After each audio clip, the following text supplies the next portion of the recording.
सभी साथियों को मेरा नमस्कार। मेरा नाम है रजत परमार और मैं एक बार फिर से आप सभी का स्वागत करता हूं आपके अपने इस YouTube चैनल में जिसका नाम है राज लर्निंग क्लासेस।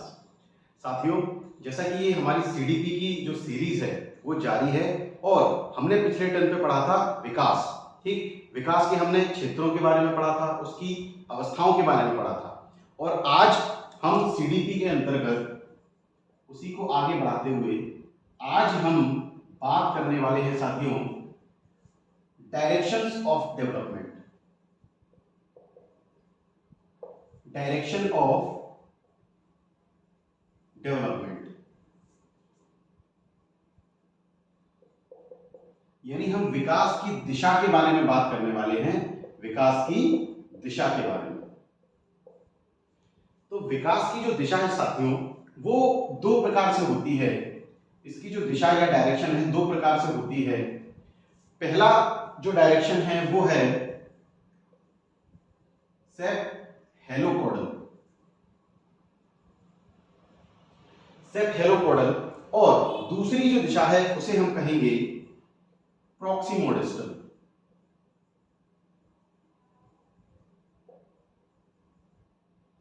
प्रॉक्सिमोडिस्टल सेपहेलोपोडल जो डायरेक्शन है साथियों उसे हम हिंदी में कहते हैं शीर्षगामी। शीर्षगामी और प्रॉक्सिमोडिस्टल जो विकास की दिशा है उसे हम हिंदी में कहेंगे अधोगामी।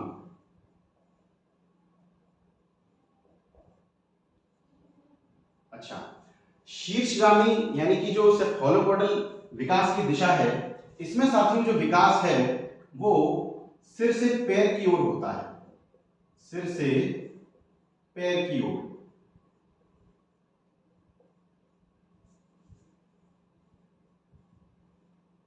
जिसे हम इंग्लिश में कह सकते हैं हेड टू टो। यानी विकास की दिशा किस प्रकार से चलेगी इसमें सिर से पैर की ओर। यानी पहले बालक के सिर का निर्माण होगा फिर धीरे धीरे वो पैर की तरफ उसका निर्माण आगे बढ़ेगा। वहीं दूसरी तरफ हम बात करें प्रॉक्सिमोडिस्टल यानी अधोगामी विकास की तो ये साथियों होता है सेंटर टू आउटसाइड। जिसे हम हिंदी में केंद्र से बाहर की ओर कहेंगे। केंद्र से बाहर की ओर।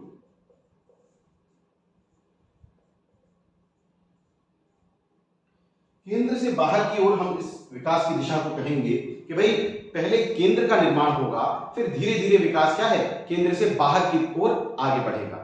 ये जो प्रॉक्सिमोडिस्टल यानी अधोगामी विकास है इसे साथियों हम हार्ट टू हैंड डायरेक्शन भी कह सकते हैं। हार्ट टू हैंड यानी पहले विकास जो है हमारे हृदय का होगा फिर धीरे धीरे वो हाथों की तरफ आगे बढ़ेगा। तो विकास की दिशाओं की साथियों हमने बात की। विकास की जो पहली दिशा है वो है सेपहेलोपोडल शीर्षगामी जिसमें विकास जो है सिर से पैर की ओर होता है। यानी पहले सिर का निर्माण होगा उसके बाद पैरों की तरफ विकास आगे बढ़ेगा। और दूसरी हमने बात की प्रॉक्सिमोडिस्टल यानी कि अधोगामी विकास की दिशा की जो सेंटर टू आउटसाइड या कहें कि भाई केंद्र से बाहर की ओर विकास की दिशा को दर्शाता है। इसे हम हार्ट टू हैंड डायरेक्शन भी कहते हैं। अच्छा, सेपहेलोपोडल और प्रॉक्सिमोडिस्टल इनमें क्या है कभी कभी कंफ्यूजन हो जाता है कि भाई सिर से पैर की ओर सेपहेलोपोडल में जाना है या प्रॉक्सिमोडिस्टल में जाना है। तो बड़ा ही आसान है इसको याद रखना। भाई हिंदी में तो आप समझ ही जाएंगे कि भाई शीर्षगामी, शीर्ष यानी जो सबसे ऊपर होगा, सिर की बात कर रहे हैं। और इंग्लिश में अगर कंफ्यूजन है तो आप ध्यान रख सकते हैं भाई सेपहेलोपोडल इसका जो उच्चारण है वो सा की तरह हो रहा है और सा मतलब पहले सिर का विकास होगा सिर से पैर की तरफ विकास आगे बढ़ेगा। ठीक, और दूसरा जो है प्रॉक्सिमोडिस्टल जब आप इसे ध्यान रख पाएंगे तो इसे भी आसानी से ध्यान रख पाएंगे, अधोगामी। ठीक, तो ये थी साथियों विकास की दिशा जो दो प्रकार की होती है। आप इसका स्क्रीनशॉट ले सकते हैं जिससे हम आगे बढ़ें।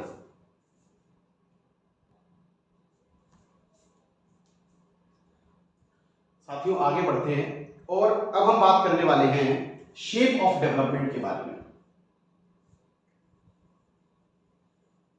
शेप ऑफ डेवलपमेंट, यानी विकास के आकार की बात करने वाले हैं, इसके आकार की बात करने वाले हैं। देखिए, विकास का जो आकार है ना साथियों, वो स्पाइरल होता है, या मैं कहूं हिंदी में वर्तुलाकार या सर्कलाकार होता है। ठीक, विकास का जो आकार है ना, विकास का आकार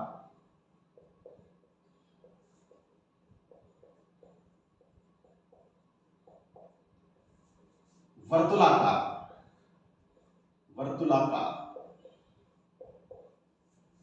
ठीक, वर्तुलाकार कह लीजिए या सर्कल कह लीजिए।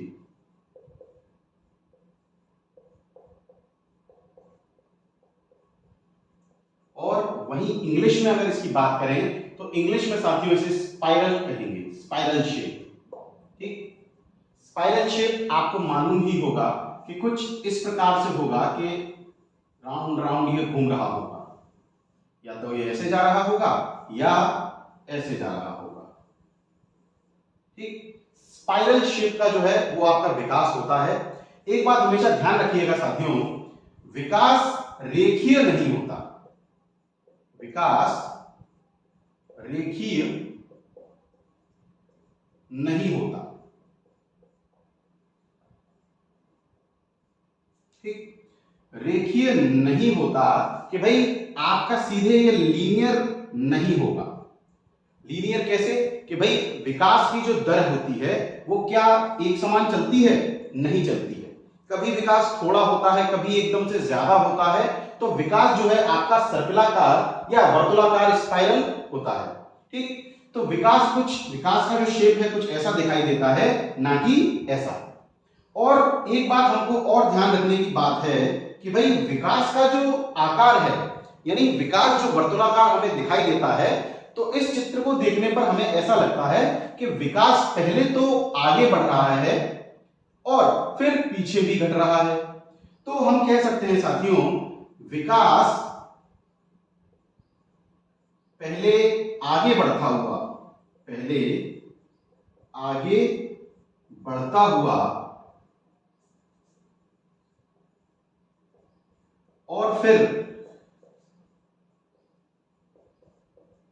पीछे घटता हुआ दिखाई देता है, पीछे घटता हुआ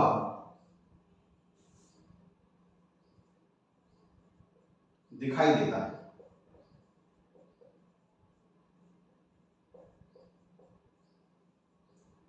तो बड़ा ही आसान है साथियों इस चीज को समझना कि भाई हमने बात की विकास के आकार की, यानी शेप ऑफ डेवलपमेंट की।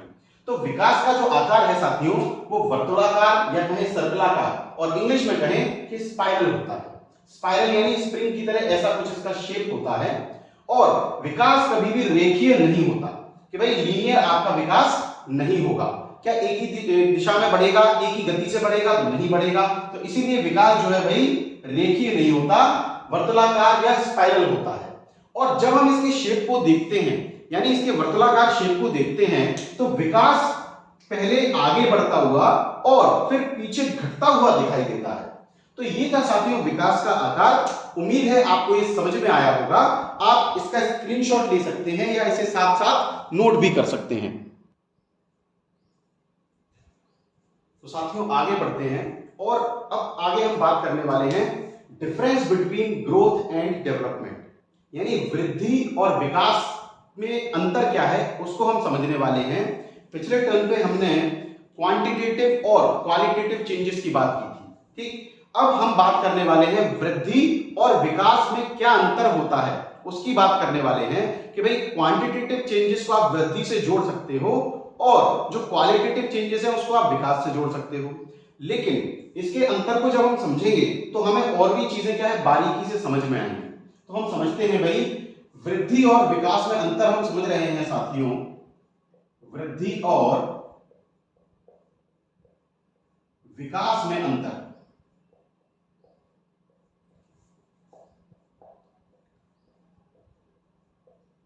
ठीक, तो difference between growth and development को हम समझने वाले हैं। इसमें क्या है साथियों कि आप पहले ये ध्यान रखिएगा कि ये जो वृद्धि है, यानी ग्रोथ जो है वो विकास यानी डेवलपमेंट का ही हिस्सा है। ठीक, हम कह सकते हैं कि वृद्धि विकास का ही एक हिस्सा है।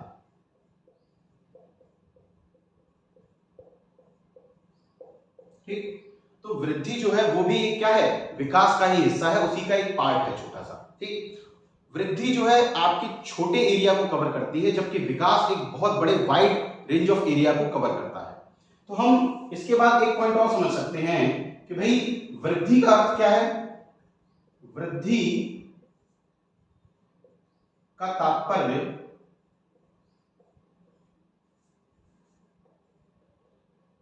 बढ़ना, बढ़ना, या हम कह सकते हैं कि बड़ा होना है, जबकि विकास का तात्पर्य, जबकि विकास का तात्पर्य सुधार से है। ठीक, सुधार हम जैसे कह सकते हैं इंप्रूवमेंट, तात्पर्य सुधार से है। ठीक, तो भाई वृद्धि का अर्थ यानी ग्रोथ का अर्थ तो केवल बड़ा होना या getting bigger, is only getting bigger, या केवल बढ़ना। और जबकि बात हम करें विकास की यानी डेवलपमेंट की, तो डेवलपमेंट का तात्पर्य साथियों इंप्रूवमेंट से होता है। ठीक, यानी कि किसी भी चीज में सुधार से होता है। अगर मैं कोई चीज सीख रहा हूं, मान के चलिए कि भाई मैं गिटार सीख रहा हूं, और गिटार सीखने के बाद मुझे कुछ दिन सीखा मैंने और उसमें कोई भी मेरा इंप्रूवमेंट नहीं हुआ, तो क्या वो विकास कहलाएगा? नहीं कहलाएगा। जब मैंने उसे सीखा और मैं उसकी कुछ ना कुछ चीजें जानने लगा और उसको अच्छे से थोड़ा सा बजाने लगा, तो ये मेरा क्या कहलाएगा कि मेरे अंदर सुधार हुआ है, इंप्रूवमेंट हुई है। हम कह सकते हैं कि मेरे अंदर विकास हुआ है, डेवलपमेंट हुआ। ठीक, तो भाई साथियों कि भाई वृद्धि का तात्पर्य तो केवल बढ़ना, बड़े होने से है, और जबकि विकास का तात्पर्य सुधार यानी कि इंप्रूवमेंट से है। ठीक, एक चीज और हमें समझनी चाहिए कि जो वृद्धि है, वृद्धि यानी कि ग्रोथ जो है वो आपकी क्वांटिटेटिव चेंज को दर्शाती है। क्वांटिटेटिव चेंज यानी परिमाणात्मक, परिमाणात्मक। ठीक, जिसे हम मात्रात्मक भी कह सकते हैं। तो वृद्धि यानी कि ग्रोथ जो है क्वांटिटेटिव चेंजेस यानी कि परिमाणात्मक या मात्रात्मक परिवर्तनों को दर्शाती है, जबकि अगर बात करें विकास की यानी कि डेवलपमेंट की, अगर विकास की बात हम करें, डेवलपमेंट की, तो ये जो है साथियों क्वांटिटेटिव के साथ साथ क्वालिटेटिव चेंजेस को भी दर्शाता है। क्वांटिटेटिव यानी परिमाणात्मक, अच्छा ये तो मैं लिख ही चुका हूं, तो quantitative as well as qualitative changes को दर्शाता है। क्वालिटेटिव को साथियों हमने पिछली वीडियो में भी बात की थी कि क्वालिटेटिव का मतलब है गुणात्मक, गुणात्मक परिवर्तनों को यह दर्शाएगा। ठीक, तो भाई वृद्धि आपकी ग्रोथ ये क्वांटिटेटिव चेंजेस को दर्शाएगा, परिमाणात्मक परिवर्तनों को, जबकि विकास जो है क्वांटिटेटिव के साथ साथ आपके क्वालिटेटिव चेंजेस को भी ये दर्शाएगा। अब क्वांटिटेटिव कैसे कि भाई वृद्धि जो है विकास का ही तो एक हिस्सा है, तो जो चीजें वृद्धि में होंगी वो विकास में भी होंगी। ठीक, लेकिन विकास का दायरा बहुत बड़ा है, जरूरी नहीं कि भाई जो विकास की चीजें हैं वो वृद्धि में भी आकर शामिल हो जाएंगी। फिर हमने बात की साथियों कि भाई वृद्धि का तात्पर्य तो बढ़ना है। ठीक, आपके शरीर के अंगों में भाई बढ़ोतरी हो रही है, आपका वजन घट और बढ़ रहा है, तो ये क्या है आपके शरीर में चेंजेस को दर्शाएगा। तो वृद्धि का तात्पर्य बढ़ना या बड़े होने से है, जबकि विकास का तात्पर्य आपका सुधार या इंप्रूवमेंट से है। साथ ही साथ हमने बात की कि भाई वृद्धि यानी कि ग्रोथ जो है वो क्वांटिटेटिव या परिमाणात्मक परिवर्तनों को दर्शाती है, जबकि विकास जो है आपका वो क्वांटिटेटिव के साथ साथ क्वालिटेटिव चेंजेस को भी दर्शाता है। ठीक, तो ये तो थी भाई एक छोटा सा अंतर। अब इसके कुछ मुख्य अंतर हैं कि भाई वृद्धि एक तरफ, विकास एक तरफ। तो इन अंतरों को हम एक छोटी सी टेबल से समझेंगे और उम्मीद करता हूं वो टेबल आपके काम आएगी। आप इसका स्क्रीनशॉट ले सकते हैं, फिर हम बढ़ते हैं आगे उस टेबल की तरफ। तो साथियों, अब हम वृद्धि और विकास का अंतर समझते हैं। कुछ मुख्य 7 बिंदु मैंने यहां लिखे हुए हैं, एक एक बिंदु पर हम रोशनी डालते हैं और समझने की कोशिश करते हैं कि इन 7 बिंदुओं से इनके अंतर को कैसे स्पष्ट किया जा सकता है। ठीक, तो साथियों, वृद्धि की अगर हम बात करें तो वृद्धि आपकी मात्रात्मक होती है। जैसा कि मैंने पहले भी बताया था, वृद्धि जो है आपकी क्वांटिटेटिव होती है, इसकी कुछ मात्रा होती है जिसे आप क्या है, माप सकते हैं। ठीक, दूसरी तरफ अगर विकास की बात करें तो विकास क्या है, गुणात्मक होता है। यहां गुणों की चर्चा होगी कि गुण किसमें कितने बढ़े कितने घटे, उनकी चर्चा होगी। ठीक, अगर दूसरे अंतर की बात करें तो ये मात्रात्मक होती है जिसे माप सकते हैं, और ये गुणात्मक है, गुणों को तो मापा नहीं जा सकता, जिसे माप नहीं सकते। तो भाई वृद्धि को आप माप सकते हो, मेजरमेंट उसका कर सकते हो, जबकि विकास का मेजरमेंट हम नहीं कर सकते। ठीक, फिर हम आगे बढ़ते हैं, बात करते हैं भाई वृद्धि शारीरिक होती है।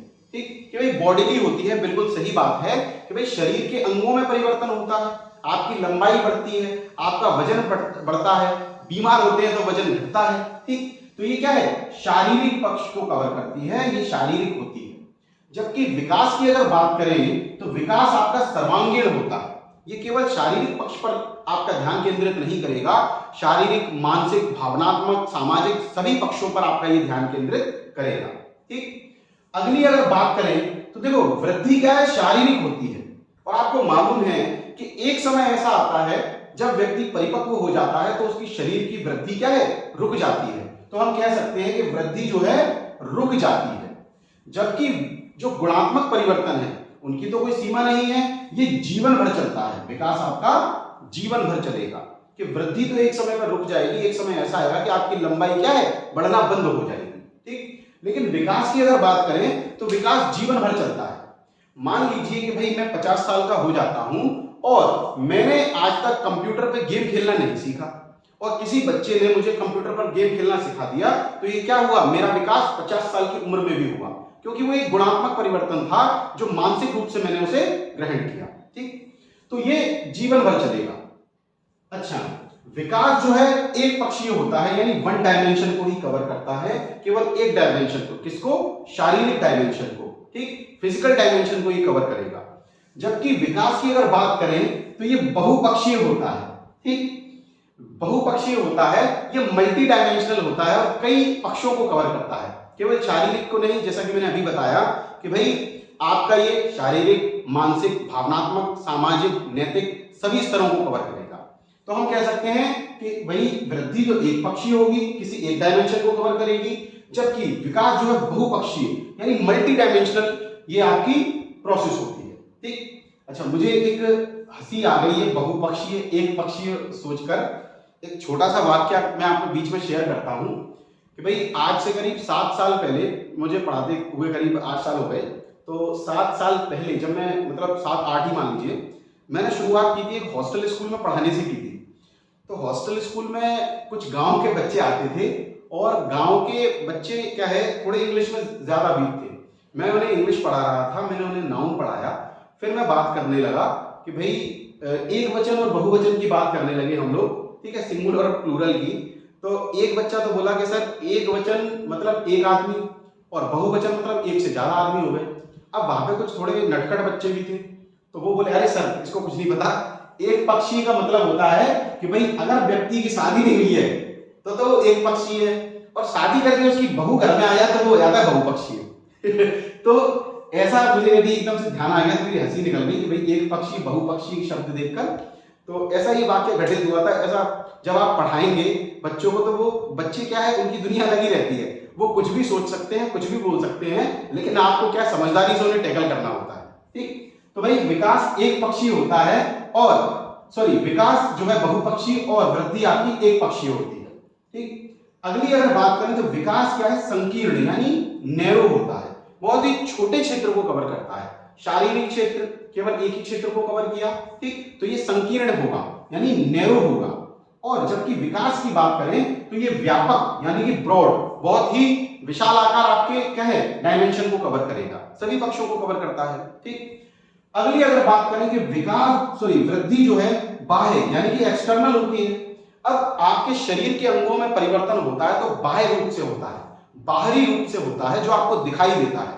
ठीक, जबकि विकास की बात करें तो ये आंतरिक होता है यानी कि इंटरनल होता है, ये दिखाई नहीं देता, सुनाई नहीं देता, बस परिवर्तन होता है जो आपको महसूस हो सकता है। ठीक, तो साथ ही ये थे कुछ बिंदु, एक छोटी सी टेबल जिससे हमने वृद्धि और विकास के मुख्य अंतरों को समझा। एक बार फिर से चर्चा करते हैं कि भाई वृद्धि आपकी मात्रात्मक होती है जबकि विकास गुणात्मक होता है। वृद्धि को आप माप सकते हो लेकिन विकास को आप नहीं माप सकते हो।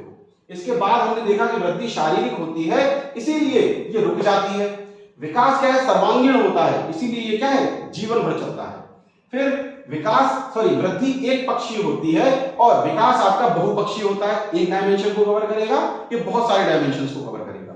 और अगला पॉइंट है कि भाई वृद्धि जो है संकीर्ण क्षेत्र को कवर करती है, छोटे से क्षेत्र को कवर करती है, जबकि विकास जो है व्यापक होता है, एक बहुत ही विशाल क्षेत्र को कवर करता है।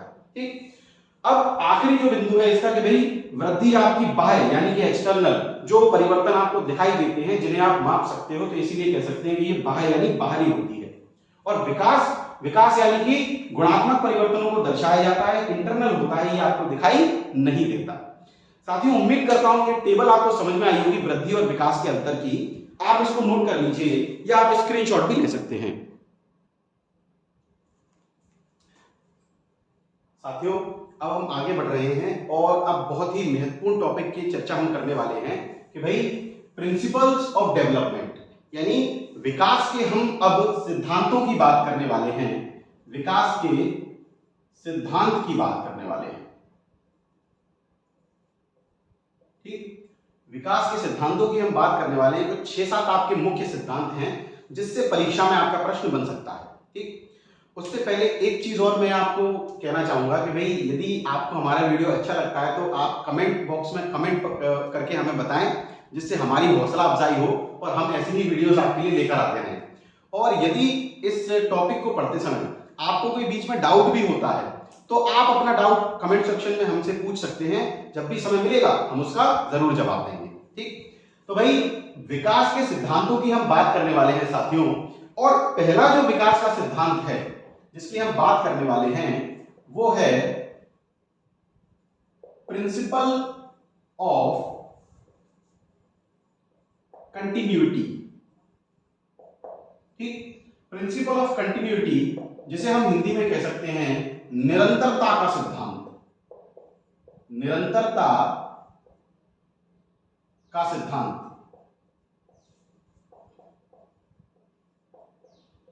ठीक, निरंतरता का यानी कि कंटिन्यूटी का जो प्रिंसिपल है साथियों वो हमें क्या बताता है कि भाई सबसे पहले तो विकास जो है, विकास जीवन भर चलने वाली प्रक्रिया है, जीवन भर चलता है।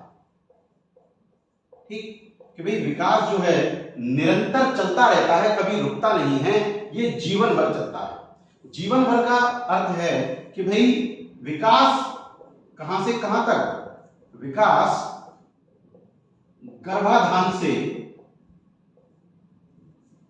मृत्यु तक चलता है, मृत्यु तक चलता है। विकास साथियों गर्भाधान से मृत्यु तक चलता है। मैंने आपको स्टेजेस बताई थी डेवलपमेंट की, तो 2 स्टेजेस मैंने आपको बताई थी साथियों, एक तो थी बाल विकास और एक थी मानव विकास। यदि ये जो विकास है हमारा गर्भाधान से मृत्यु तक चल रहा है तो आपको पता होना चाहिए ये बाल विकास नहीं कहलाएगा, ये कहलाएगा आपका मानव विकास। ठीक, मानव विकास कहलाएगा। और बाल विकास का कहलाएगा, बाल विकास का अध्ययन जब गर्भाधान से 18 वर्ष तक की आयु का अध्ययन किया जाता है तो उसी को हम कहते हैं बाल विकास। तो साथियों कंटिन्यूटी यानी कि निरंतरता का सिद्धांत हमें क्या बताता है कि विकास जीवन भर चलने वाली प्रक्रिया है, ये जीवन भर चलती है। आप बूढ़े भी हो जाएंगे तब भी आपका विकास होता रहेगा या ह्रास होता रहेगा, आप कुछ ना कुछ सीख सकते हैं तब भी। ठीक, और विकास जो है गर्भाधान से मृत्यु तक चलता है कि जब बालक या बालिका माता के गर्भ में आते हैं उसी समय से उनका विकास शुरू हो जाता है।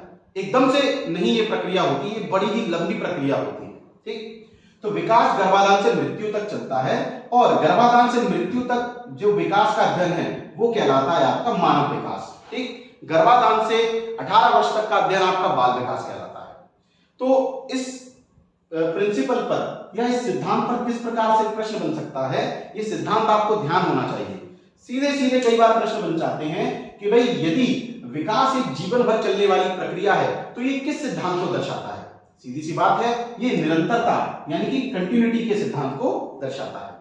उम्मीद करता हूं ये सिद्धांत आपको समझ में आया होगा साथियों। इसको आप स्क्रीनशॉट ले लीजिए जिससे हम दूसरा सिद्धांत करें। तो साथियों बढ़ते हैं हम दूसरे प्रिंसिपल की तरफ, जो कि है प्रिंसिपल ऑफ यूनिफॉर्म पैटर्न, यानी विकास की एक रूपता का सिद्धांत। एक रूपता का सिद्धांत।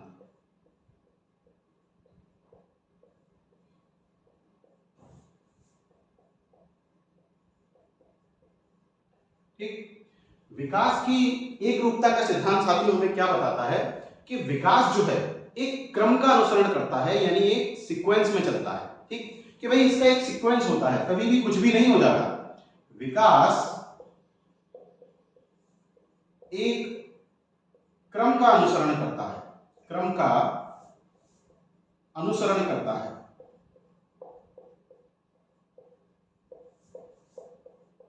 ठीक, या हम कह सकते हैं कि भाई एक सीक्वेंस को फॉलो करता है। सीक्वेंस को फॉलो करता है कि भाई जैसे हम उदाहरण के तौर पर समझ सकते हैं कि बच्चा पहले जब जन्म लेगा तो क्या होगा, भाई बच्चा रोता है, पहले रोना आएगा, फिर बच्चा कूकता है तो कूकना आएगा। ठीक, कू कू आवाज निकालता है चिड़िया की तरह। फिर बच्चा क्या है, बबलाता है, बबलाना। ठीक, और फिर बच्चा क्या है, बोलने लगता है। ठीक, तो ये क्या है, एक क्रम यानी कि एक अनुसरण को फॉलो करता है, एक सीक्वेंस में होता है विकास। अच्छा, इनके अगर भाई इंग्लिश में भी मैं लिख देता हूं कि first a child will cry, तो पहले क्राइंग आएगा, उसके बाद भाई crying will follow cooing, cooing की स्टेज आएगी, उसके बाद आएगी बैबलिंग की स्टेज, बबलाना। ठीक, और फिर उसके बाद बच्चा क्या है, बोलने लगेगा। The last stage speaking will come. ठीक, तो क्या है भाई, विकास एक रूपता यानी एक क्रम का अनुसरण करता है, और एक रूपता मतलब कि भाई ये समान होगा, सभी जगह एक ही तरीके से होगा। ठीक, अगर आप बात करें इंडिया की, या आप बात करें अमेरिका की, या हमारे पड़ोसी मुल्क पाकिस्तान की। पाकिस्तान का नाम सुनकर खून ना खोले भैया, मैंने तो एग्जांपल के तौर पर ले लिया है, मुझे आप देशद्रोही ना समझें। भाई मैं ये समझा रहा हूं कि भाई चाहे इंडिया में हो, चाहे अमेरिका में हो, चाहे पाकिस्तान में हो, बच्चा पहले रोएगा, फिर कूकेगा, फिर बबलाएगा, फिर बोलेगा। तो ये क्या है, एक रूपता है। ठीक, यूनिफॉर्म पैटर्न है जो सब जगह फॉलो होता है और एक क्रम का अनुसरण करता है, यही तो क्रम है। ठीक, ऐसा नहीं कह सकते कि भाई कई बार लोग बोलते हैं कि इंडिया तो बहुत ही पीछे है, ऐसा नहीं बोलना चाहिए भाई लोगों को। क्यों बोलते हैं, यदि पीछे है तो आप क्या कर रहे हैं, आपका काम है उसे आगे बढ़ाना, जिम्मेदारी उठाइए और कुछ ना कुछ कार्य करिए देश के लिए। तो भाई अमेरिका बहुत आगे है, अमेरिका के बच्चे तो बचपन से ही इंग्लिश बोलने लगते हैं, यहाँ के बच्चे तो भैया हिंदी भी नहीं बोल पाते हैं। भाई उनकी मातृभाषा अंग्रेजी है या कोई दूसरी भाषा है तो वही तो बोलेंगे, यहाँ पे हिंदी है। आप अमेरिका के बच्चे से कह के बता दो कि भाई तू बचपन से हिंदी को नहीं बोलता, क्योंकि हिंदी को क्या कमतर समझा जाता है। ये हमारी क्या दिमाग की उपज है, समझ है, जो भी लोग समझते हैं। तो भाई विकास क्या है, एक रूपता का जो सिद्धांत है वो एक क्रम को फॉलो करेगा, सीक्वेंस को फॉलो करेगा, और ये जो सीक्वेंस है साथियों वो सभी जगह एक समान रहता है, ये बदल नहीं जाएगा कि अमेरिका में बच्चा हुआ तो पहले बबलाया, ठीक, फिर रोया, फिर कूका, फिर बोला, ऐसा तो नहीं होगा। अमेरिका में भी यही क्रम फॉलो होगा कि पहले रोएगा बच्चा, फिर कूकेगा, फिर बबलाएगा और फिर अंत में बोलेगा। तो उम्मीद करता हूं ये दूसरा जो प्रिंसिपल है वो भी आपको समझ में आया होगा। चलते हैं तीसरे प्रिंसिपल की तरफ। तो चलते हैं साथियों तीसरे प्रिंसिपल की तरफ, जो कि है प्रिंसिपल ऑफ इंडिविजुअल डिफरेंस। ठीक, इसको हिंदी में हम कहेंगे साथियों वैयक्तिक विभिन्नता का सिद्धांत। वैयक्तिक विभिन्नता का सिद्धांत। का सिद्धांत। ठीक, वैयक्तिक विभिन्नता का जो सिद्धांत है, यानी विभिन्नता होती है सभी लोगों में। ठीक, सभी जो बच्चे होते हैं वो सभी अलग अलग होते हैं, कोई भी इस दुनिया में एक जैसा नहीं होता। ठीक, ये केवल कहने की बातें हैं कि तुम तो बिल्कुल मेरे जैसे हो, मेरे जैसा कोई नहीं है, आपके जैसा कोई नहीं है, दुनिया में सभी क्या है, अलग अलग होते हैं। ठीक, तो साथियों वैयक्तिक विभिन्नता का सिद्धांत हमें क्या बताता है कि सभी बच्चे अलग अलग होते हैं, अलग होते हैं। ठीक, कि भाई सभी बच्चे अलग होते हैं, आप एक समान उन्हें मानने की गलती नहीं कर सकते। कई बार होता क्या है कि भाई स्कूलों में जो शिक्षक पढ़ाते हैं वो सभी बच्चों को एक समान मानने की गलती कर बैठते हैं। एक बच्चा किसी काम को अच्छे से परफॉर्म कर रहा है और दूसरा नहीं कर पाता है, तो वो दूसरे बच्चे को दोष देते हैं कि भाई तुम क्यों नहीं कर पा रहे हो, इसने तो कर लिया। भाई हमें समझना होता है कि सभी बच्चों की लर्निंग की जो रेट होती है वो अलग अलग होती है। कोई थोड़ा जल्दी समझ जाता है, कोई थोड़ा लेट समझता है। क्यों? क्योंकि भाई सभी बच्चे क्या है, अलग होते हैं, एक दूसरे से भिन्न होते हैं। ठीक, और भिन्न क्यों होते हैं? ये जो भिन्न होते हैं साथियों, किसके कारण होते हैं? आनुवांशिकता और पर्यावरण के कारण। पर्यावरण के कारण जो बच्चे हैं वो भिन्न होते हैं। ठीक, आनुवांशिकता यानी कि हेरिडिटी, ठीक, और पर्यावरण यानी कि आपका इन्वायरमेंट।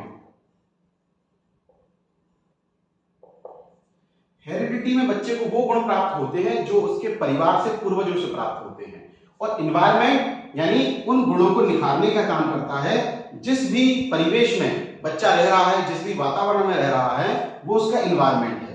तो इनके कारण से क्या है, सभी बच्चे अलग होते हैं। हमें ये गलती बिल्कुल नहीं करनी चाहिए कि सभी बच्चे एक होते हैं और एक ही समान गति से समझ जाएंगे। भाई टीचर्स जो होते हैं उन्हें डीएलएड, बीएड ये सब करने की सलाह क्यों दी जाती है? क्योंकि इसमें हम लोग सीखते हैं, जो हम अभी सीख रहे हैं कि भाई सभी बच्चे अलग होते हैं। हो सकता है एक बच्चा कुछ और होमवर्क डिजर्व करता है और दूसरा बच्चा कुछ और होमवर्क डिजर्व करता है। तो टीचर को क्या है, अपना काम बचाने को नहीं देखना चाहिए, टीचर को देखना चाहिए कि कौन किस तरीके से बेहतर सीख रहा है, चाहे उसके लिए थोड़ी सी एक्स्ट्रा मेहनत क्यों ना करनी पड़ जाए। ठीक, तो सभी बच्चे क्या है, अलग होते हैं और आनुवंशिकता एवं पर्यावरण के कारण होते हैं। हेरिडिटी और इन्वायरमेंट के ऊपर एक पूरा का पूरा चैप्टर हम आपके लिए लेकर आएंगे इसी चैप्टर के तुरंत बाद। ठीक, तो उस पर भी आप जरूर ध्यान दीजिएगा। तो हमने देखा तीसरा प्रिंसिपल जो कि है प्रिंसिपल ऑफ इंडिविजुअल डिफरेंस, यानी कि वैयक्तिक विभिन्नता का सिद्धांत, जिसके अनुसार सभी बच्चे अलग होते हैं। और अलग क्यों होते हैं? आनुवंशिकता और पर्यावरण के कारण। ठीक, ये जो प्रश्न बनते हैं किसी भी टॉपिक से, किसी भी प्रिंसिपल से सीधे सीधे तौर पर पूछे जा सकते हैं। कि मान लीजिए एक पुराना प्रश्न मुझे याद आता है जो इस प्रकार से था कि एक बच्चा शहर में रहता है, ठीक, और एक बच्चा गांव में रहता है। शहर का बच्चा कुछ चीजों को अलग तरीके से कर पाता है और गांव का बच्चा नहीं कर पाता है। तो इनमें कौन सा प्रिंसिपल आपका अप्लाई हो रहा है? तो साथियों यही प्रिंसिपल आपका अप्लाई हो रहा है, वैयक्तिक विभिन्नता का सिद्धांत। क्योंकि उनके परिवेश के कारण उनमें वैयक्तिक विभिन्नता है। चाहे वो भाई भले ही एक ही परिवार के रहे हों, लेकिन अगर उनका परिवेश अलग है तो उनमें वैयक्तिक विभिन्नताएं देखने को मिलेंगी। और ये होता ही है क्योंकि सभी बच्चे कैसे होते हैं, अलग होते हैं, और सभी बच्चे स्पेशल होते हैं। ठीक, सभी को क्या है, बराबर तरीके से, मतलब काम बराबर तरीके से ना देते हुए उन्हें ट्रीट बराबर तरीके से करना है। किसी की भी भाई कोई भी बच्चा हीनता का शिकार ना हो, कोई भी बच्चा परेशान ना हो, कोई भी बच्चा डरे नहीं आपसे, कुछ इस तरीके से आपको पढ़ाना है। तो ये था आपका तीसरा प्रिंसिपल। इसका स्क्रीनशॉट लीजिए, जिससे हम चौथे प्रिंसिपल की तरफ आगे बढ़ते हैं। तो साथियों बढ़ते हैं हमारे चौथे प्रिंसिपल की तरफ, जो कि है principal of rate and speed of development, यानी विकास की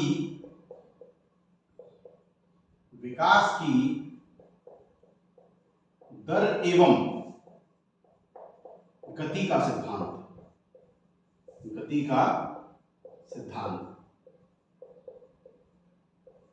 विकास की दर एवं गति का सिद्धांत भाई साथियों कि भाई सभी बच्चों की विकास की जो दर होती है या गति होती है वो अलग अलग होती है। ठीक, ये प्रिंसिपल हमें क्या बताएगा कि विकास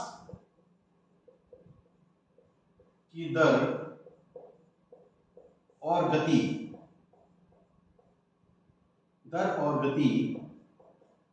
एक जैसी नहीं होती, मेरे साथियों। ठीक, अंग्रेजी में हम इसे कह सकते हैं कि जो the rate and speed of development is not uniform, एक जैसी नहीं है कि भाई एक ही तरीके से विकास हो रहा है हमेशा। ठीक, ये विकास पहले हो सकता है किसी अवस्था में तेज गति से हो रहा हो, किसी अवस्था में धीमी गति से हो रहा हो।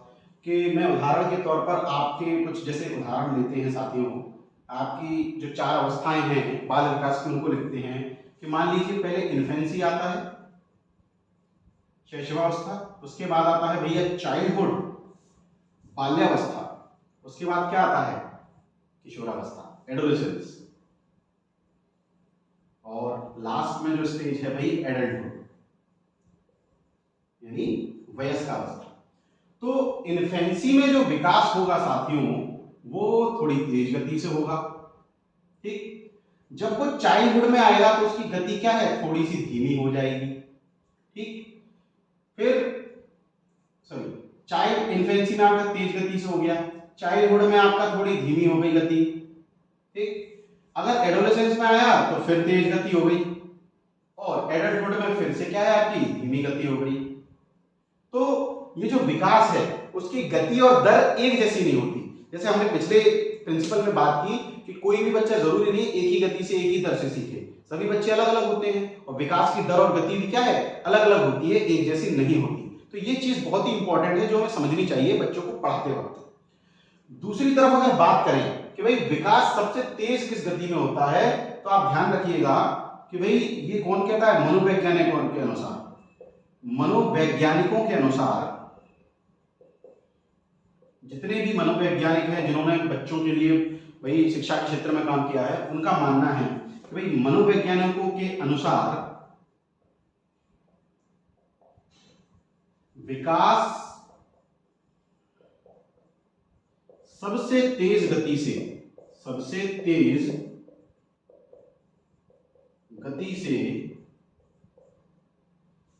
शैशवावस्था में होता है,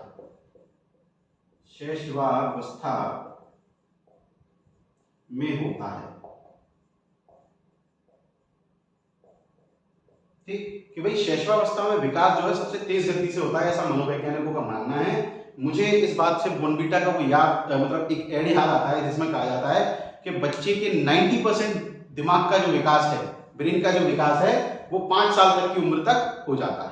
ठीक है, तो भाई विकास सबसे तेज आपका शैशवावस्था में देखने को मिलता है।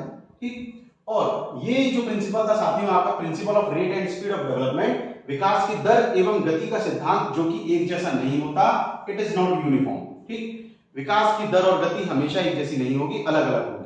और मनोवैज्ञानिकों का मानना है कि भाई सबसे तेज गति से जो विकास है वो आपका शैशवावस्था में देखने को मिलता है। उम्मीद करता हूं ये प्रिंसिपल आपके समझ में आया होगा, आप इसको नोट कर लीजिए या आप इसका स्क्रीनशॉट भी ले सकते हैं।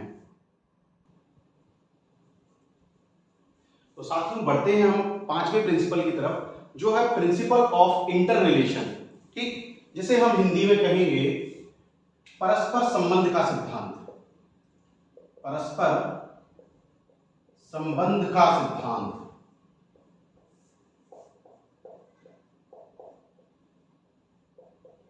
ठीक, कि भाई विकास के जितने भी क्षेत्र होते हैं साथियों वो एक दूसरे से आपस में जुड़े हुए होते हैं, परस्पर संबंधित होते हैं। ठीक, हम इसमें लिख सकते हैं कि भाई विकास के सभी क्षेत्र,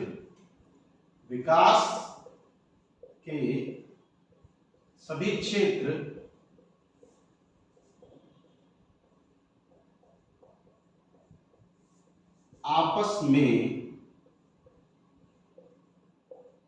परस्पर संबंधित होते हैं, परस्पर संबंधित होते हैं।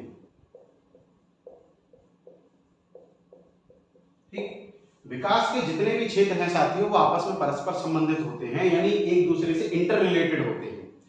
जैसे हमने विकास के क्षेत्रों की जब बात की थी तो बात की थी 6 क्षेत्रों की, जिनमें था भाई आपका फिजिकल यानी कि शारीरिक विकास, फिर आपका मेंटल यानी कि संज्ञानात्मक या मानसिक विकास, उसके बाद हमने बात की थी सोशल सामाजिक विकास की, फिर मोरल यानी कि नैतिक विकास की, उसके बाद हमने बात की थी इमोशनल डेवलपमेंट यानी कि भावनात्मक या संवेगात्मक विकास की, और अंत में आपका भाषा का विकास language development.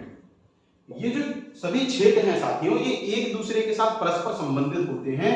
All are interrelated with each other, interrelated with each other. ठीक, ये जो इंटर रिलेशन का सिद्धांत है ये बड़ा ही महत्वपूर्ण सिद्धांत है, क्योंकि ये जो सिद्धांत है भाई हर जगह लागू होता है। आप समाज में अगर रहते हैं तो समाज में हम सभी एक दूसरे का भाई सहारा है, एक दूसरे के साथ परस्पर संबंधित हैं। हम किसी को पूरी तरीके से निगलेक्ट नहीं कर सकते। मान लीजिए मैं किसी कॉलोनी में रहता हूं, मैं ये सोचूं कि मेरा तो पड़ोसी बिल्कुल ही बेकार है, मुझे इसकी बिल्कुल जरूरत नहीं है, तो ये बिल्कुल गलत है। हो सकता है कभी मुझे उसकी जरूरत पड़े, उसे मेरी जरूरत पड़े। क्यों? क्योंकि भाई हमारा जो समाज है वो आपस में सह संबंधित है, परस्पर संबंधित है। ठीक, जितने भी प्रोफेशंस होते हैं कि भाई कई बार क्या होता है, कुछ लोग घमंड में जो छोटे वर्कर्स वगैरह होते हैं उनकी बिल्कुल भी इज्जत नहीं करते, लेकिन समझना चाहिए कि सभी लोग क्या हैं, आपस में परस्पर संबंधित हैं। अब आप सोच के देख लीजिए, मान लो कि एक दिन कहीं भी कोई भी सब्जी बेचने वाला नहीं आता है या सब्जी नहीं बेचता है कोई, तो आप पर क्या प्रभाव पड़ेगा? आपको सब्जी उपलब्ध नहीं हो पाएगी। ठीक, तो भाई सभी लोगों का सम्मान करना चाहिए। ठीक, सभी जो काम होते हैं, मैं ये नहीं कह सकता कि भाई सभी बिल्कुल ही इक्वल रैंक के हैं, लेकिन सभी कामों को हमें बराबर समझना चाहिए और सभी लोगों को बराबर रिस्पेक्ट के साथ बात करनी चाहिए। ठीक, तो ये था साथियों आपका प्रिंसिपल ऑफ इंटर रिलेशन यानी परस्पर संबंध का सिद्धांत। भाई विकास के सभी क्षेत्र आपस में परस्पर संबंधित यानी कि इंटर रिलेटेड होते हैं। जितने भी सिद्धांत मतलब क्षेत्र हैं, फिजिकल शारीरिक मानसिक सामाजिक नैतिक संवेगात्मक और आपका भाषा का विकास, ये क्या है? All are interrelated with each other. ये एक दूसरे पर निर्भर करते हैं। हम ये नहीं कह सकते कि भाई आपका मोरल डेवलपमेंट ज्यादा इंपॉर्टेंट है, आप सोशल को नहीं लेंगे, मेंटल को नहीं लेंगे। तो ये क्या है, एक दूसरे से जुड़े हुए हैं और आपस में परस्पर संबंधित हैं। यही था आपका प्रिंसिपल ऑफ इंटर रिलेशन। उम्मीद है आपको समझ में आया होगा। तो साथियों बढ़ते हैं हम अपने छठवें प्रिंसिपल की तरफ, जो कि है प्रिंसिपल ऑफ प्रिडिक्शन। प्रिडिक्शन अर्थात जिसे हम हिंदी में कह सकते हैं पूर्वानुमान का सिद्धांत। पूर्वानुमान का सिद्धांत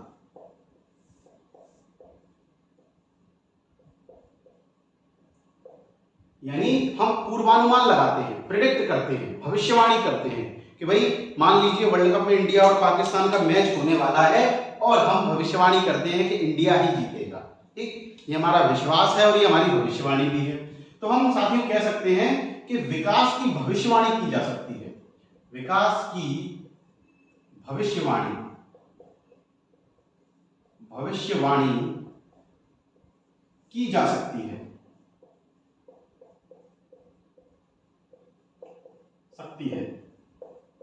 ठीक, कि भाई विकास की भविष्यवाणी की जा सकती है।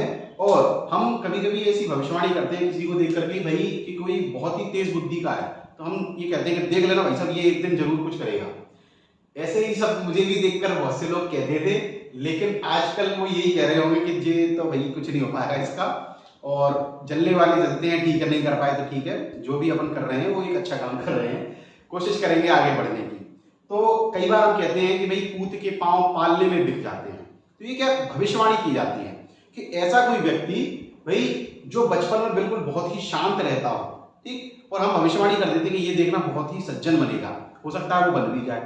लेकिन ये जरूरी नहीं है कि भाई हर बार जो कहा गया हो वही हो, कि बचपन में भविष्यवाणी की गई कि ये तो बड़ा ही सज्जन बनेगा और फिर बाद में वो बड़ा ही झगड़ालू बन जाता है। कि भाई मान के चलिए कि पहले वो गंगाधर था, बाद में शक्तिमान बन जाता है, फिर हम कहते हैं कि गंगाधर ही शक्तिमान है और शक्तिमान ही किल्विश है, अंधेरा कायम वाला। तो विकास की भविष्यवाणी की जा सकती है, लेकिन ये जरूरी नहीं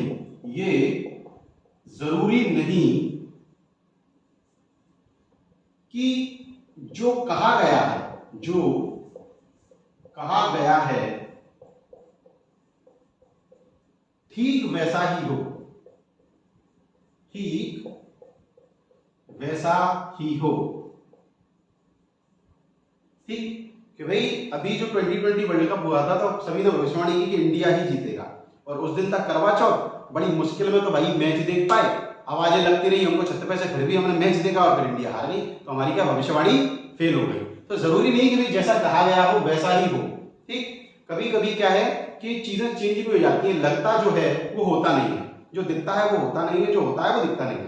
ठीक अच्छा, तो भाई ये जो चीजें हैं कि मान लो आपने भविष्यवाणी की कि भाई ये तो बहुत आगे चलकर आगे बढ़ेगा, बड़ी ही तरक्की करेगा, तो ये डिपेंड करता है कि भाई उसको किस प्रकार की गाइडेंस लोग प्रोवाइड करा रहे हैं, किस प्रकार उसको इन्वायरमेंट प्रोवाइड किया जा रहा है।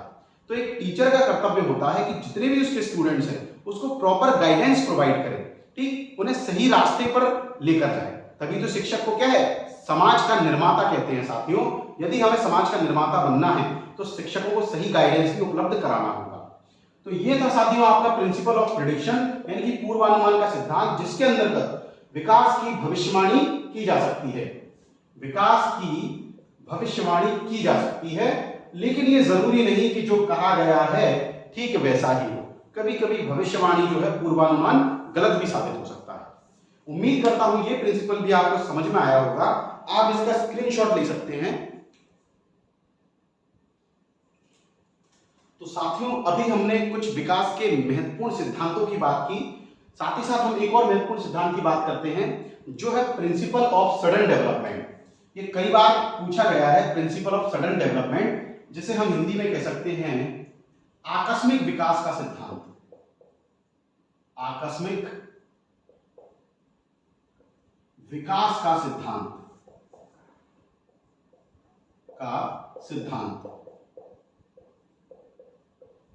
ठीक, आकस्मिक मतलब जो एकदम से चीज घटित हो, एकदम से सडन डेवलपमेंट। ये जो सिद्धांत है ना साथियों, इसके प्रवर्तक जो हैं, यानी ये किसने ये सिद्धांत दिया है, तो उनका नाम है स्टैनली हॉल। स्टैनली हॉल का जब नाम आता है तब हम विचार करते हैं किशोरावस्था की आयु की। ठीक, तो बिल्कुल सही आप सोच रहे हैं कि स्टैनली हॉल के अनुसार जो है, जो विकास यानी किशोरावस्था में जो विकास होता है, वही जो विकास का चरण है उसी को हम आकस्मिक विकास का सिद्धांत कहते हैं। ठीक, क्योंकि किशोरावस्था के दौरान विकास जो होता है एकदम से होता है। कई बार आपने नोटिस किया होगा, कोई आपका दोस्त, कोई अड़ोसी पड़ोसी या कोई भी आपका रिश्तेदार, उसकी मान लीजिए हाइट नहीं बढ़ रही थी, फिर एकदम से बढ़ जाती है किशोरावस्था में। तो किशोरावस्था में क्या है, आकस्मिक विकास होता है, एकदम से विकास होता है। स्टैनली हॉल के अनुसार किशोरावस्था के दौरान, किशोरावस्था के दौरान शारीरिक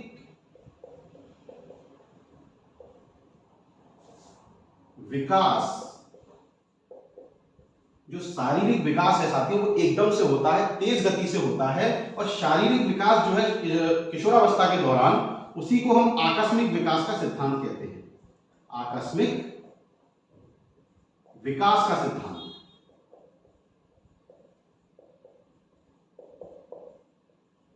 ठीक, तो आकस्मिक यानी सडन डेवलपमेंट, अचानक से जो विकास होता है।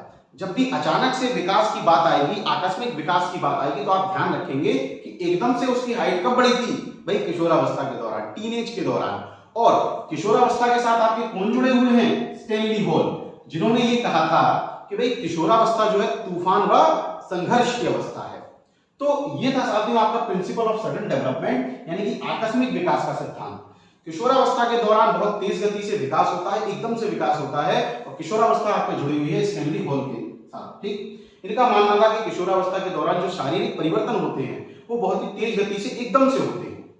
तो उम्मीद करता हूं ये प्रिंसिपल भी आपको समझ में आया होगा।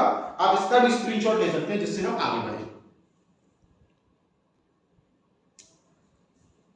तो साथियों आगे बढ़ते हैं और कुछ थोड़े से और महत्वपूर्ण तथ्यों के बारे में बात करते हैं। सबसे पहले हम बात करते हैं कि भाई मानव की हड्डियों के बारे में, बोन्स के बारे में हम बात करते हैं। हड्डियां, ठीक, कि भाई जन्म का जब समय होता है, जन्म के समय शिशु में लगभग 270 हड्डियां होती हैं, 270 बोन्स देखने को मिलती हैं, ठीक। धीरे धीरे फिर भाई जब बालक बड़ा होता है फिर 350 लगभग हड्डियां हो जाती हैं, बोन्स हो जाती हैं और जब बालक होता है परिपक्व होने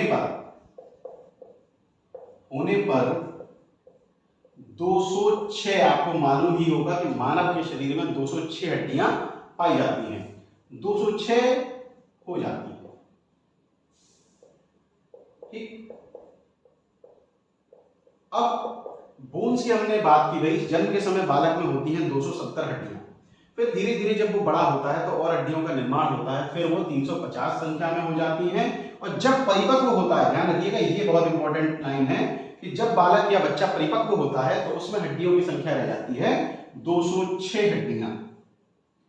फिर मुन्ना भाई एमबीबीएस में संजय दत्त जी कहते हैं सर्किट से कि जब वो एडमिशन लेते हैं, अगर आपने मूवी देखी हो तो, सर्किट से कहते हैं कि ये सर्किट तेरे को मालूम है क्या, अपने शरीर में केवल 206 टाइप का हड्डी है, तो उड़ने के टाइम पे अपन लोग सोचते थे क्या, नहीं, तो ये हड्डियां 206 होती हैं जो एक परिपक्व शरीर में पाई जाती है।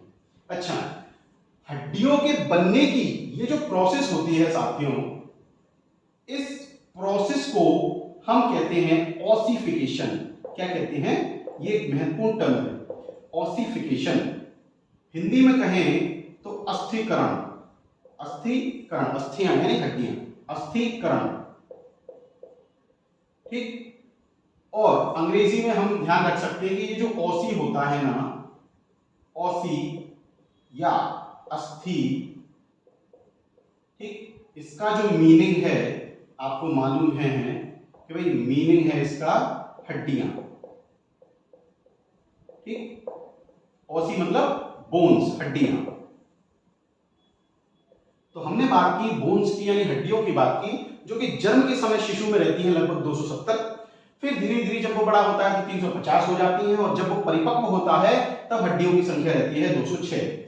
हड्डियों के निर्माण की ये जो प्रक्रिया होती है, प्रोसेस होती है, उसको हम कहते हैं ओसिफिकेशन, जिसे हिंदी में अस्थिकरण कहेंगे, और ओसी यानी अस्थि का मतलब होता है हड्डियां या बोन्स, ठीक। तो ये थी भाई बोन्स की बात।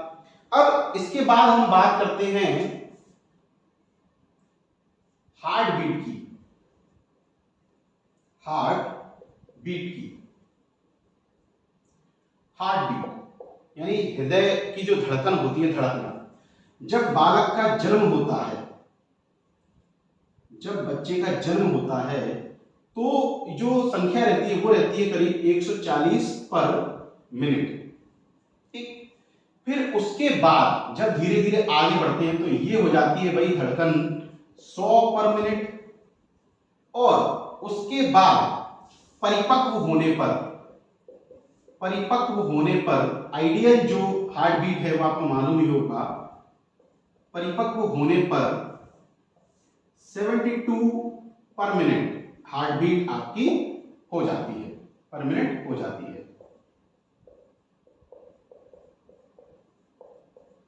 ठीक।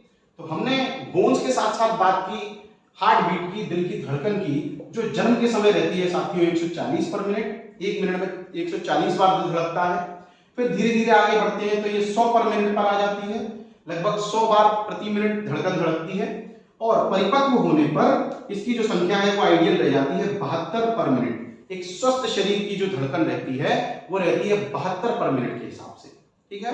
तो ये थी साथियों बोन्स और हार्ट बीट की बात। अच्छा, तो ये जो चैप्टर था साथियों आपका डेवलपमेंट का यहीं पर लगभग खत्म होता है, और इसके जो प्रैक्टिस क्वेश्चंस हैं आप किसी भी प्रीवियस ईयर क्वेश्चन पेपर से उसकी प्रैक्टिस कर सकते हैं, ठीक।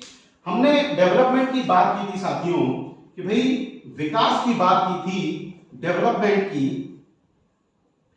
डेवलपमेंट जो है वो भाई प्रभावित होता है, या सॉरी डेवलपमेंट को हम कहेंगे जो शरीर में परिवर्तन होते हैं, चेंजेस। और ये जो चेंजेस होते हैं ना साथियों, ये इन्फ्लुएंस्ड होते हैं आपके हेरिडिटी एंड इन्वायरमेंट के द्वारा। ठीक, हेरिडिटी और इन्वायरमेंट के द्वारा, यानी आनुवंशिकता और पर्यावरण के द्वारा, इसके द्वारा ये इन्फ्लुएंस यानी कि प्रभावित होते हैं। और डेवलपमेंट का अर्थ है आपका परिवर्तन यानी कि चेंजेस। हेरिडिटी और इन्वायरमेंट से प्रभावित होते हैं, और हेरिडिटी और इन्वायरमेंट यही आपका अगला चैप्टर रहने वाला है, जिसको हम अगले वीडियो में समझेंगे। मैं उम्मीद करता हूं ये विकास यानी कि डेवलपमेंट का ये जो चैप्टर था साथियों, आपको अच्छे से समझ में आया होगा। यदि आपको कोई भी डाउट रहता है तो आप जरूर कमेंट बॉक्स में कमेंट करें, हमसे पूछें, जरूर जब भी समय मिलेगा हम उसका जरूर जवाब देंगे। तो अब वक्त हो चुका है साथियों विदा लेने का। तो मैं आपको एक दो चीज और कहना चाहूंगा चलते चलते कि भाई आप तैयारी करें अच्छे से। कोई भी आप वीडियो देखें, कुछ भी करें, नोट जरूर करते चलें, स्क्रीनशॉट लें, नोट जरूर करते चलें। क्योंकि जब आप रिवीजन करने बैठोगे तो 1 घंटे का, 1.5 घंटे का, 2 घंटे का वीडियो आपका रिवीजन नहीं करवा पाएगा, आपके हैंड रिटन नोट्स ही आपका रिवीजन करवाएंगे। ठीक, और जब आपके नोट्स आपके पास रहेंगे तो आप रिवीजन जो है 2 घंटे की क्लास का ज्यादा से ज्यादा 10 मिनट में कर लोगे, इससे ज्यादा समय आपको नहीं लगेगा। तो नोट्स बनाइए, अपनी तैयारी अच्छे से करिए। एक तैयारी के ऊपर एक स्ट्रेटेजी क्या होनी चाहिए टीईटी एग्जाम्स की प्रिपरेशन के लिए, इसके लिए भी आगे हम आपके लिए एक वीडियो लेकर आएंगे और बताएंगे कि भाई किस प्रकार से आप तैयारी कर सकते हैं। ठीक, और चलते चलते भाई यही कहना चाहूंगा कि यदि आपको वीडियो अच्छा लगा हो तो महाकाल की कृपा से दबा के लाइक शेयर ठोक दीजिए। मतलब अगर आपको पसंद आया हो तो लाइक शेयर और सब्सक्राइब करना ना भूलें। साथ ही साथ बेल आइकन को भी प्रेस कर लें, जिससे हमारी नोटिफिकेशन आपको समय समय पर मिलती रहे। आप हमारे टेलीग्राम चैनल राज लर्निंग क्लासेस को भी ज्वाइन कर सकते हैं, जिस पर आपको सेम लोगो देखने को मिलेगा जो हमारे यूट्यूब चैनल पर है, जिस पर आपको सारे नोटिफिकेशंस, कोई भी भर्ती आती है, हमारी क्लासेस का नोटिफिकेशन और साथ ही साथ कुछ सिलेबस और कुछ स्टडी मटेरियल भी आपको वहां मिलता रहेगा। तो इसी के साथ विदा लेते हैं।